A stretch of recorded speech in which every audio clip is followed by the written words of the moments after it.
So David Cameron finally decides to break his silence on the whole Brexit issue. He hasn't really spoken much since he left office, but in one of those rare instances, he's actually come out and spoken about the whole Brexit debacle. Let's get straight into the story. David Cameron has accused Boris Johnson and other Leave campaigners of lying to the public to win the 2016 Brexit referendum. This is an article from Sky News, posted Tuesday the 17th of September 2019, and I'll just read some of the article.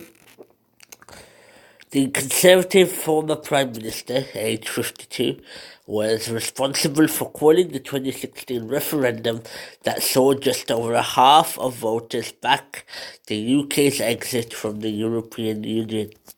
In extracts from his memoir, serialised in the Sunday Times, he said Mr Johnson did not believe in Brexit but had joined the Leave campaign to further his political career.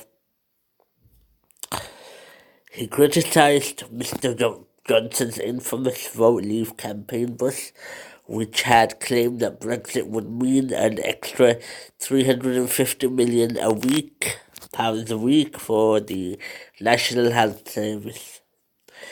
Mr Cameron said, Boris rode the bus around the country.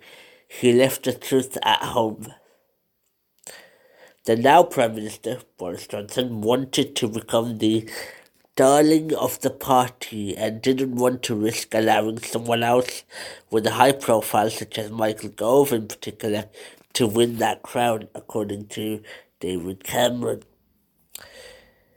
He added that Mr Johnson had backed Leave despite being certain the Brexit side would lose and despite being promised the post of Defence Secretary.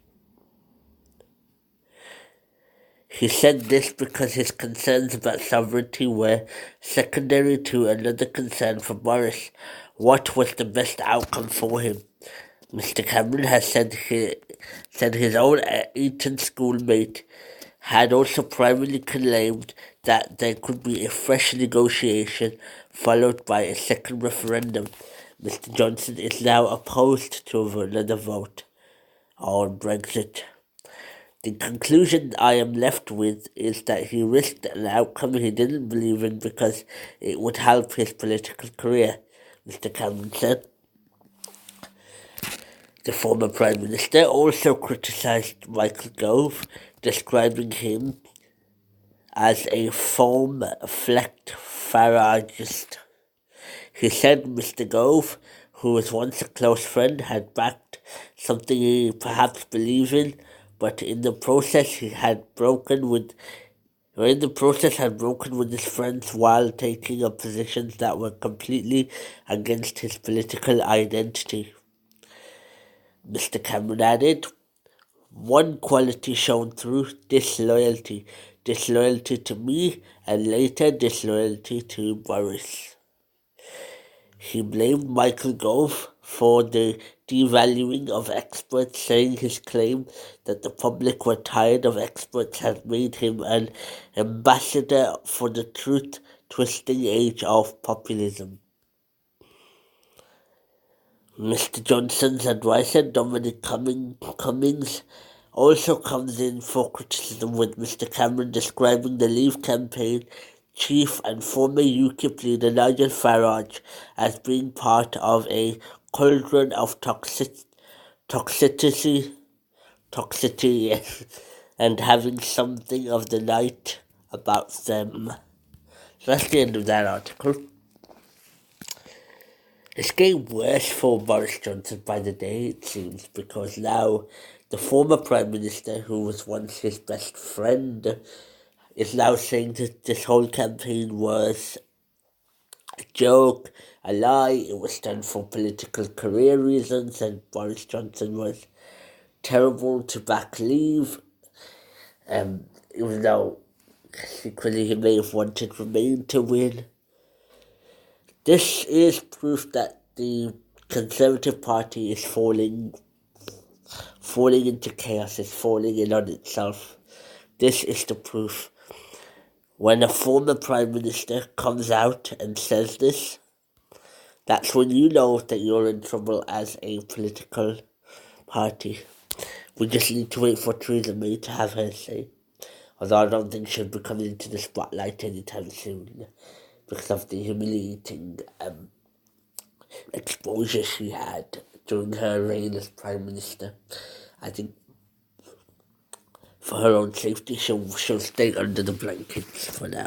But yeah, also,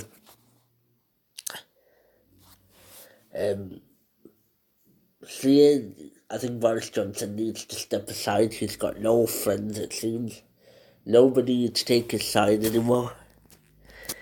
Nobody to say Boris was right to win an election. So Boris was right to back leave. I do think we need a second referendum to clear this mess up. I don't think a general election is the answer. I've already spoken about this before. So yeah, I'll leave it at that.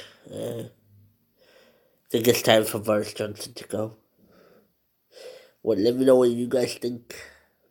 And I also don't trust Michael Gove one bit, and it seems like even these people are like, David Cameron, even he's speaking out. He can speak out now because he's left the political party. I mean, don't forget, he was the one that caused this entire mess. And now he's, effed off and left Theresa May to pick up the pieces, and Theresa May effed off and left Boris Johnson to pick up the pieces. And now he's got no alliances with the party, and he feels like he can say finally whatever the truth is. So yeah, thank you, Mr. David Cameron, for doing all this and then saying, but it's Boris Johnson's fault. No, it's your fault. And I don't think the country will ever be forgiving you for that. Thank you. Bye-bye.